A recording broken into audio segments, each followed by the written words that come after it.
கதிரவன் news சொந்தங்கள் அனைவருக்கும் வணக்கம். இலங்கையின் காலை நேர தலைப்பு செய்திகள். புதிய நாடாளுமன்ற உறுப்பினர்களுக்கான வாகனங்களை ஒதுக்குவதற்கு அரசாங்கம் கொள்கை தீர்மானம் எடுத்திருந்த போதிலும் இதுவரை வாகனங்களை ஒதுக்கவில்லை என தெரிவிக்கப்பட்டுள்ளது. அத்தோடு அரசாங்கம் தற்போது சொகுசு வாகனங்களை ஏலம் விடுவதற்கான நடவடிக்கைகளில் ஈடுபட்டுள்ளதாகவும் சுட்டிக்காட்டப்பட்டுள்ளது. குறித்த விடயத்தை பொது பாதுகாப்பு அமைச்சர் ஆனந்த விஜயபாலா நேற்று முன்தினம் தென்னிலங்கை ஊடகம் ஒன்றுக்கு கருத்து தெரிவிக்கும் போதே குறிப்பிட்டுள்ளார். இது தொடர்பில் அவர் மேலும் தெரிவிக்கையில், தற்போது பெரும்பாலான நாடாளுமன்ற உறுப்பினர்கள் தங்களது சொந்த வாகனங்களை பயன்படுத்தி வருகின்றனர். புதிய நாடாளுமன்றத்தில் உறுப்பினர்களுக்கு வாகனங்களை வழங்குவதற்கு நாங்கள் தீர்மானம் எடுத்துள்ளோம். எனினும் அவர்களுக்கு வாகனங்களை எப்போது ஒதுக்குவது என்பது குறித்து நாங்கள் முடிவு செய்யவில்லை. அவர்களுக்கு ஒதுக்கப்படவுள்ள வாகனங்களையும் இறக்குமதி செய்ய மாட்டோம் என அவர் தெரிவித்துள்ளார். நாடாளுமன்ற உறுப்பினர்களின் சலுகைகளை குறைக்க புதிய அரசு முடிவு செய்துள்ள நிலையில் வரியின்றி வாகனங்களை இறக்குமதி செய்வதற்கு நாடாளுமன்ற உறுப்பினர்களுக்கு அனுமதி வழங்கப்பட மாட்டாது என்பதும் குறிப்பிடத்தக்கது.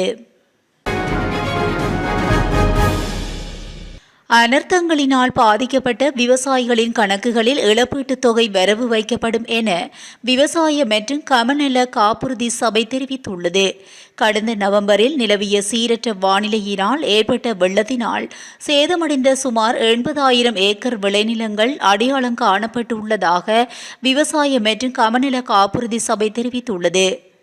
2024-2025 பெரும்போக பயிர் சேத ஆய்வின் முன்னேற்றம் குறித்து நேற்று ஊடகங்களுக்கு அறிவிப்பு ஒன்றை வெளியிட்டு குறித்த விடயம் தெரிவிக்கப்பட்டுள்ளது. குறித்த அறிவிப்பில் மேலும் தெரிவிக்கப்பட்டுள்ளதாவது, 2024-2025 பெரும்போகத்தில் 2024 நவம்பரில் ஏற்பட்ட வெள்ளத்தால் சேதமடைந்த பயிர்களை ஆய்வு செய்யும் பணி தற்போது விவசாய அபிவிருத்தி திணைக்களத்தின் உதவி மற்றும் விவசாயிகள் அமைப்புகளின் பங்களிப்புடன் செய்யப்படுகின்றது. இவற்றில் பொலனறுவை, வவுனியா, முல்லைத்தீவு மற்றும் மன்னார் ஆகிய மாவட்டங்களில் சேத ஆய்வு தற்போது நிறைவடைந்துள்ளது. அந்த மாவட்டங்கள் தொடர்பான இறுதி அறிக்கைகள் கிடைத்த பின்னர் இழப்பீடுகள் வழங்கப்படும் என அந்த அறிவிப்பில் தெரிவிக்கப்பட்டுள்ளது. இது தவிர மட்டக்களப்பு, அம்பாறை, திருகோணமலை மாவட்டங்களில் 29ஆம் தேதிக்குள் பயிர் சேதங்கள் தொடர்பான ஆய்வுப் பணிகளையும், அனுராதபுரம், குருநாகல், மாத்தளை மாவட்டங்களில் பயிர் சேதங்கள் தொடர்பான ஆய்வுப் பணிகளை டிசம்பர் 30ஆம் தேதிக்குள் முடிக்கப்படும் எனவும் தெரிவிக்கப்பட்டுள்ளது. 2022ஆம் ஆண்டு கோட்டபாய ராஜபக்ச அரசாங்கத்துக்கு எதிரான அறகலிய போராட்டத்தின் பின்னர் பல்வேறு காரணங்களுக்காக 6000 அரசியல்வாதிகள் அரசியலில் இருந்து விலகியுள்ளதாக தேர்தல் கண்காணிப்பு அமைப்புகள் தெரிவிக்கின்றன. இந்த விடயம் தொடர்பில் பெப்ரல் அமைப்பின் நிறைவேற்று பணிப்பாளர் ரோகண கெட்டியராட்சி கருத்து தெரிவிக்கையில், போராட்டத்தின் பின்னர் பல அரசியல்வாதிகள் நம்பிக்கை இழந்து அரசியலில் இருந்து, அத்துடன் பல்வேறு நிலைகளில் உள்ள அரசியல்வாதிகள் மற்றும் அரசியலுடன் தொடர்புடைய மேலும் 2000 பேர் இந்த நாட்டை விட்டு வெளியேறி வேறு நாடுகளுக்கு சென்றுள்ளனர். மேலும் ஏனைய கட்சிகளை உருவாக்குதல், ஏனைய கட்சிகளுடன் இணைதல் போன்ற பல்வேறு காரணங்களால் கடந்த காலங்களில் சுமார் 30 அரசியல் கட்சிகள் செயலிழந்துள்ளன. இந்நிலையில் கடந்த உள்ளூராட்சி மன்ற தேர்தலில் வேட்புமனு கோரப்பட்ட நிலையில் 80,000க்கும் அதிகமான வேட்பாளர்கள் தோற்றியிருந்த அதிக வேட்பாளர்கள் தேர்தலில் போட்டியிட்ட கட்சிகளில் இல்லை என்பதும் தெரிய வந்துள்ளது. வருங்காலங்களில் மதுபானம் அருந்திவிட்டு வாகனம் செலுத்தும் அனைத்து சந்தர்ப்பங்களிலும் கைது செய்யப்படும் என சாரதிகளின் அனுமதி பத்திரங்களையும் 12 மாதங்களுக்கு இடைநிறுத்தி அல்லது ரத்து செய்யுமாறு நீதிமன்றில் போலீசாரால் கோரப்படவுள்ளதாக அறிவிக்கப்பட்டுள்ளது. எனவே மதுபோதையில் வாகனம் செலுத்த வேண்டாம் என சாரதிகளை போலீசார் அறிவுறுத்தியுள்ளனர். கடந்த 24 மணித்தியாலங்களில் அமல்படுத்தப்பட்ட விசேட போக்குவரத்து நடவடிக்கை தொடர்பில் ஊடகங்களுக்கு விடுக்கப்பட்டுள்ள அறிக்கையிலேயே போலீசார் இதனை தெரிவித்துள்ளனர். அதன்படி நேற்று காலை 6 மணியுடன் நிறைவடைந்த 24 மணித்தியாலங்களில் மதுபோதையில் வாகனம் செலுத்திய 395 சாரதிகளுக்கு எதிராக சட்ட நடவடிக்கை எடுக்கப்பட்டுள்ளதாக போலீசார் சுட்டிக்காட்டியுள்ளனர். இந்த 24 மணி நேரத்தில் கவனக்குறைவாகவும் அபாயகரமாகவும் வாகனம் செலுத்திய 50 சாரதிகளும், அதிவேகமாக வாகனம் ஓட்டிய 120 சாரதிகளும், போக்குவரத்து விதிமீறலில் ஈடுபட்ட 1262 சாரதிகளும் சாரதிகளும், அனுமதி பத்திர தவறுகள் தொடர்பில் 682 சாரதிகளும், வேறு வகையான போக்குவரத்து தவறுகள் தொடர்பில் 5441 சாரதிகளும் உள்ளடங்கலாக 7950 பேருக்கு எதிராக சட்ட நடவடிக்கை எடுக்கப்பட்டுள்ளது. பண்டிகை காலங்களில் வாகன விபத்துக்களை குறைக்கும் நோக்கில் பதில் போலீஸ் மா அதிபரின் பணிப்புரிமைக்கு அமைய நாடளாவிய ரீதியில் விசேட போக்குவரத்து நடவடிக்கை கடந்த 20ஆம் தேதி ஆரம்பிக்கப்பட்டது. மேலும் இந்த விசேட நடவடிக்கையை போலீசாரால் தொடர்ந்து முன்னெடுக்கப்படுகிறது. உத்தேச மின்சார கட்டண திருத்தம் தொடர்பான பொதுமக்கள் கருத்து கோரல் நடவடிக்கைகள் இன்று முதல் மாகாண மட்டத்தில் ஆரம்பிக்கப்பட உள்ளதாக பொது பயன்பாடுகள் ஆணைக்குழு தெரிவித்துள்ளது.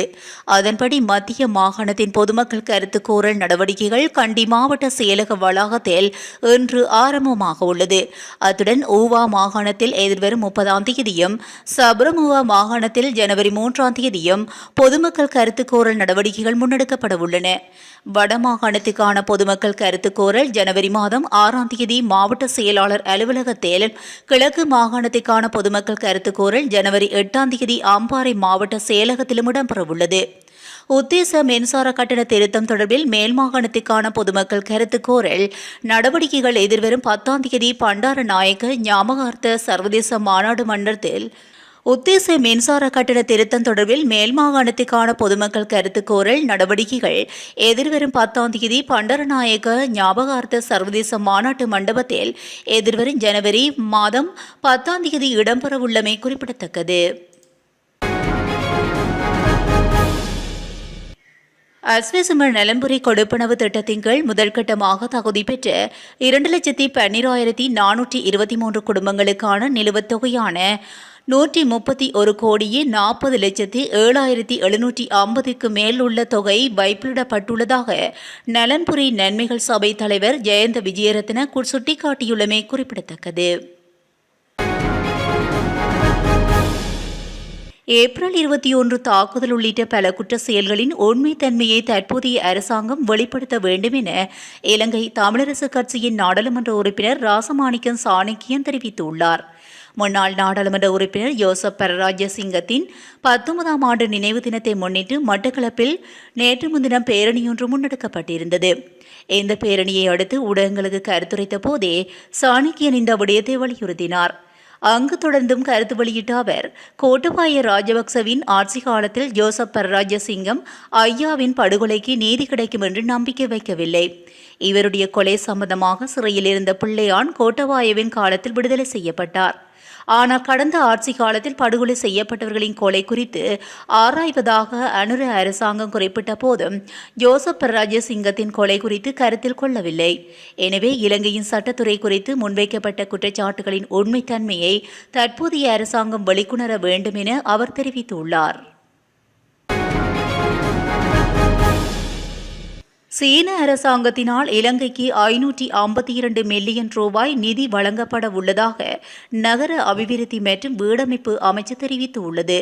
இலங்கையில் குறைந்த வருமானம் பெறுவோர் மற்றும் கலைஞர்களுக்கான வீடுகளை நிர்மாணிப்பதற்காக இந்த நிதி வழங்கப்பட உள்ளதாக குறிப்பிடப்படுகிறது. இது தொடர்பான வேலை திட்டத்தினை ஆரம்பிப்பதற்கான ஒப்பந்தம் கைச்சாத்திடு நடவடிக்கைகள் இன்றைய தினம் இடம்பெறவுள்ளது. இந்த நிதியின் மூலமாக குறைந்த வருமானம் பெறுவோருக்கு 1888 வீடுகளையும் கலைஞர்களுக்கு 108 வீடுகளையும் நிர்மாணிப்பதற்கு திட்டமிடப்பட்டுள்ளதாக நகர அபிவிருத்தி மற்றும் வீடமைப்பு அமைச்சு தெரிவித்துள்ளது. இலங்கையின் வடிவிலான அரிய இயற்கை நீலக்கல் ஒன்றை வர்த்தகர் ஒருவர் கொள்வனவு செய்ததாக அறிவித்துள்ளார். ரத்தினபுரி நிவித்திகல பிரதேசத்தைச் சேர்ந்த இரத்தினக்கல் வர்த்தகர் ஒருவரே இவ்வாறு கொள்வனவு செய்துள்ளார். நீல இரத்தினக்கல்லை கரவிட்ட இரத்தினக்கல் சேகரிக்கும் ஒருவரிடம் கொள்வனவு செய்ததாக வர்த்தகர் ரோகான் வசந்த தெரிவித்துள்ளார். குறித்த இரத்தினக்கல்லில் இலங்கையின் நிலத்திட்டத்தையும் ஜாழ் குடாநாடு எவ்வாறு பிரிக்கப்பட்டுள்ளது என்பதனையும் பார்க்கலாம். எனவே மன்னார், திருகோணமலை உட்பட்ட இலங்கையின் 4 திசைகளும் அதில் காட்சியளிக்கின்றன. ரத்தினம் மற்றும் நகைகள் ஆணையத்திடம் குறித்த இரத்தினக்கல் சமர்ப்பிக்கப்பட்டு கடந்த 24ஆம் தேதியன்று அடையாள சோதனை அறிக்கை பெறப்பட்டது. இந்த இரத்தினக்கல் இயற்கையான கொரண்டம் இனத்தைச் சேர்ந்தது என குறிப்பிடப்படுகின்றது. திருக்கோவில் சங்கமன்கண்டி கடலில் மூழ்கி காணாமல் போன தந்தை, மகன் மற்றும் மருமகன் ஆகியோரின் சடலங்கள் நேற்று மாலை விநாயகபுரம் மங்கமாரி கடற்கரையில் ஒதுங்கிய நிலையில் மீட்கப்பட்டுள்ளதாக போலீசார் தெரிவித்தனர். சங்கமன்கண்டியைச் சேர்ந்த 38 வயதுடைய மயில்வாகன நந்தராஜின் 15 வயதுடைய மகன் மற்றும் நந்தராஜின் சகோதரியின் மகனான 17 வயதுடைய மருமகன் ஆகிய மூவருமே சடலமாக மீட்கப்பட்டனர். சம்பவ தினமான நேற்று முன்தினம் புதன்கிழமை மாலை மூவரின் நத்தார் பண்டிகையை முன்னிட்டு சங்கமன்கண்டி கடலுக்கு நீராட சென்றுள்ளனர். இதன்போது நந்தராஜின் மகனும் மருமகனும் கடல் அலைகளில் இழுத்து செல்லப்பட்டதை அடுத்து நந்தராஜ் அவர்களை காப்பாற்றுவதற்காக கடலில் குதித்த போது கடல் அலைகள் இழுத்து சென்றுள்ளன. இதனைத் தொடர்ந்து காணாமல் போனவர்களை கடற்படை மற்றும் போலீசாருடன் இணைந்து தேடும் நடவடிக்கையில் ஈடுபட்டு வந்தனர். இந்நிலையில் விநாயகபுரம் மங்கமாரி கடற்கரை பகுதியில் நேற்று காலையில் முதலில் 17 வயது சிறுவனின் சடலம் கரையொதுங்கியது. இதனையடுத்து சில மணி நேரத்தின் பின்னர் மற்ற இருவரது சடலமும் கரையொதுங்கியதை அடுத்து சடலங்களை மீட்டு திருக்கோவில் ஆதார வைத்தியசாலையில் பிரேத பரிசோதனைக்காக ஒப்படைக்கப்பட்டுள்ளது. மேலும் தொடர்பான மேலதிக விசாரணைகளை திருக்கோவில் போலீசார் மேற்கொண்டு வருகின்றனர். சிரியாவில் நடந்த துப்பாக்கிச் சண்டையில் 14 பாதுகாப்படையினர் கொல்லப்பட்டனர். சிரியாவின் கெர்பத் அல் மாஷா பகுதியில் முன்னாள் ஆட்சி அதிகாரியான முகமது கஞ்சோ ஹெசனை கைது செய்ய ராணுவ நடவடிக்கை துறையில் கீழ் பாதுகாப்பு படையினர் ரோந்து குழு முயன்றுள்ளது. அப்போது ஹசனின் ஆதரவாளர் மற்றும் உள்ளூரைச் சேர்ந்த துப்பாக்கி ஏந்திய போராளிகள் பாதுகாப்படையினரை நோக்கி துப்பாக்கிச் சூடு நடத்தினர். இதற்கு பாதுகாப்படையினரும் பதில் தாக்குதல் நடத்தினர். இதில் 14 பாதுகாப்படையினர் உயிரிழந்தனர். மேலும் 3 போராளிகள் கொல்லப்பட்டதாகவும் சிலருக்கு காயம் ஏற்பட்டதாகவும் சிரியாவின் மனித உரிமைகளுக்கான கண்காணிப்பு அமைப்பு தெரிவித்துள்ளது. இதனையடுத்து அப்பகுதியில் பாதுகாப்பு பலப்படுத்தப்பட்டுள்ளது என்று பாதுகாப்படையினர் தெரிவித்துள்ளனர்.